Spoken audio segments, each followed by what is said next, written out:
Now then, let's talk pitfall traps. And I'm not on about Steven Spielberg film from the 80s, like Indiana Jones or the Goonies. I'm talking about these. And these are what you have to install for GCN mitigation guidelines.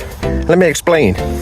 This fence is installed with a fold at the top, stop anything climbing over, and a return buried underground. For those of you who know about rabbit fencing, similar theory, but this stuff, it likes to bend that way, but it don't like to bend that way. So, Mr. GCN comes across the fence, can't go any further, lands in the pitfall trap.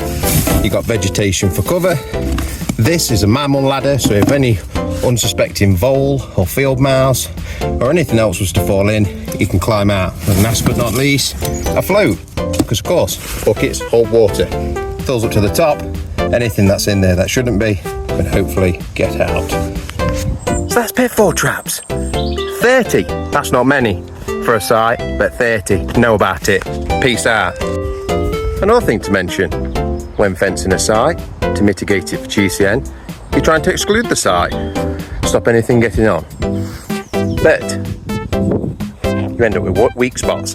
This is a nuke grid. Sectional one, made by Cordon, very good.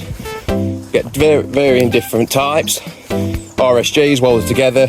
At this site, you can barely get the digger down here, never mind an Arctic lorry with an IAB to lift it in. So the idea behind a nuke grid is where you can't fence it, where the access is needed, this channel is installed. In this case, I dug a footing out like a brick wall, 600 by 600, whack plated it, packed it with gravel either side. And the idea is, Mr. Nuke comes, falls in, follows the track along, and he's excluded outside of the fence. No harm done. There's varying different types. You get some of that pedestrian access, which can be solely packed and installed on top of earth, because it's only got a light footfall. You can concrete them in, and in this instance, I've bedded it on Type 1 MOT, say 600 by 600 footing. The reason being is that these ground levels on this site are going to be raised, and there's already a step. It's likely that this will need reinstating, much to the client's dismay. See you later.